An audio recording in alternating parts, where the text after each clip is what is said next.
Big boss Malayalam season 6 ഇപ്പോൾ social മീഡിയയിലെങ്ങും ചർച്ചാ വിഷയമായി മാറിയിരിക്കുകയാണ്. 14 പേരാണ് ഹൗസിൽ ഇപ്പോൾ കപ്പിനായി മത്സരിക്കുന്നത്. 3 എവിക്ഷന് പുറമെ റോക്കി ഫിസിക്കൽ അസോൾട്ടിന്റെ പേരിൽ പുറത്തായതിനാലും സിജു സർജറിക്കായി മാറി നിൽക്കുന്നതിലും 3 ആഴ്ചകൾക്കുള്ളിൽ 5 പേർ ഹൗസിൽ നിന്നും പുറത്തു പോയിരിക്കുകയാണ്. അതിനാൽ തന്നെ പ്രതീക്ഷിച്ച രീതിയിൽ ഒരു ഗെയിം കാണാൻ പ്രേക്ഷകർക്ക് സാധിച്ചിട്ടില്ല. ഈ ആഴ്ച 6 വൈൽഡ് കാർഡ് എൻട്രികൾ ഹൗസിലേക്ക് കയറാനുള്ള സാധ്യതയുണ്ടെന്ന് റിപ്പോർട്ടുകൾ പറയപ്പെടുന്നു. അതേസമയം ഈ സീസൺ ആരംഭിച്ച ശേഷം ഏറ്റവും കൂടുതൽ വിവാദത്തിൽ ഉൾപ്പെട്ടിട്ടുള്ള 2 പേരാണ് ജാസ്മിനും ഗബ്രിയും. ഇരുവരും കോംബോ ആരംഭിച്ച ശേഷമാണ് ഹേറ്റേഴ്സ് കൂടിയതും. ശേഷം ജാസ്മിന് പിതാവിന്റെ ഫോൺ കോൾ വന്ന ശേഷം ഇരുവരും തമ്മിൽ 2 ദിവസത്തേക്ക് അകലം പാലിച്ചിരുന്നുവെങ്കിലും ഇപ്പോൾ 2 പേരും തുടക്കത്തിൽ എങ്ങനെയായിരുന്നു അങ്ങനെ തന്നെയാണ് മുന്നോട്ട് പോയിക്കൊണ്ടിരിക്കുന്നത്. ബിഗ് ബോസിന്റെ സ്ഥിരം പ്രേക്ഷകരിൽ ഒരാളാണ് നടനും ബീന ആന്റണിയുടെ ഭർത്താവുമായ നടൻ മനോജ് കുമാർ. കാണുമ്പോൾ തന്നെ കാർക്കിച്ചു തുപ്പാൻ തോന്നുന്ന ചേഷ്ടകളാണ് ഗബ്രി ഹൗസിൽ കാണിക്കുന്നതെന്നും ജാസ്മിൻ എന്ന പേര് പോലും താൻ വെറുത്തു എന്നുമാണ് മനോജ് ഇപ്പോൾ തുറന്നു പറഞ്ഞിരിക്കുന്നത്.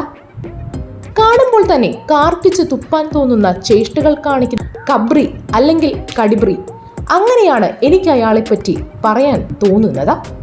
കടി എന്ന് പറയുന്നത് പുള്ളിക്ക് മാറ്റാൻ പറ്റുന്നില്ല. പുള്ളിയുടെ പല്ലിന് ദന്തകാമവേശ രോഗമാണ്. അതിനൊരു മരുന്നേയുള്ളൂ.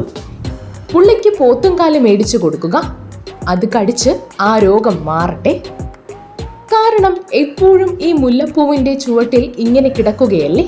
സീസൺ 4 ജാസ്മിൻ മൂസയ്ക്ക് ഡബിൾ സല്യൂട്ട് കൊടുക്കാൻ ഞാൻ ആഗ്രഹിക്കുകയാണ്. ജാസ്മിൻ എന്ന് എനിക്ക് നിങ്ങളോട് വിദ്വേഷമുണ്ടായിരുന്നു, എന്നാൽ ഇപ്പോൾ അത് മാറി കേട്ടോ. കാരണം നിങ്ങളെയൊക്കെ എന്ത് നല്ല വ്യക്തിത്വമാണ്.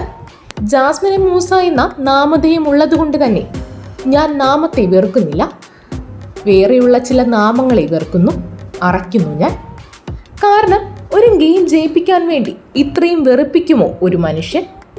ഞാൻ മുൻപ് പറഞ്ഞില്ലേ, ജാസ്മിന്റെ പിതാവ് ആത്മഹത്യാ ഭീഷണി മുഴക്കിയിട്ടുണ്ടാകും. ജന്മം നൽകിയ സ്ത്രീയെ മുൻനിർത്തി ആത്മഹത്യാ ഭീഷണി മുഴക്കിയപ്പോൾ ബിഗ് ബോസിന് വഴങ്ങാൻ പറ്റാതെയായി. ഇനിയുള്ള സീസണുകളിൽ ഇത്തരത്തിൽ മത്സരാർത്ഥികളെ മാതാപിതാക്കൾക്ക് വിളിച്ച് സംസാരിക്കാൻ അവസരം ബിഗ് ബോസ് നൽകില്ല. അതിനവർ എഗ്രിമെന്റ് വെച്ചേക്കും. നിങ്ങളുടെ കാര്യത്തിലൊന്നും പറയാനില്ല. കാരണം യേശുക്രിസ്തുവിന്റെ മുഖവും കാമപിശാചിന്റെ മനസ്സുമുള്ള ആ ജന്തു ഗബ്രി, എനിക്ക് അയാളെ വെറുപ്പാണ്.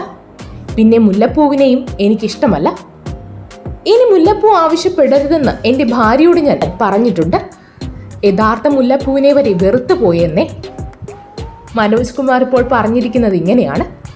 ഹൗസിലെ മറ്റുള്ള മത്സരാർത്ഥികളെ കുറിച്ചും ഇപ്പോൾ മനോജ് അഭിപ്രായം വെളിപ്പെടുത്തിയിരിക്കുന്നു. ജയിക്കാൻ വേണ്ടി എന്ത് കളിയും കളിക്കുന്ന വെറും വേസ്റ്റുകളാണ്. 2-3% ഒഴിച്ചാൽ മറ്റെല്ലാം വെറും വേസ്റ്റുകൾ. അതേപോലെ മറ്റൊരാളുണ്ട്, മേക്കപ്പ് എന്നും പറഞ്ഞ് ഭയങ്കര സംഭവമായി നടക്കുന്ന പെണ്ണുപിള്ള. നാദ്ര, നിന്റെയൊക്കെ മഹത്വം ഇപ്പോഴാണ് ഞാൻ ആലോചിക്കുന്നത്. നീ ഉയർന്നുകൊണ്ടിരിക്കുകയാണ് മോളെ. ഞാൻ വലിയ സംഭവമാണ്, ഞാൻ ബിസിനസ് ക്ലാസ്സിൽ യാത്ര ചെയ്യും എന്നൊക്കെ തള്ളിമറിച്ച് ഇവരൊക്കെ എന്താണ് ഉദ്ദേശിക്കുന്നത്?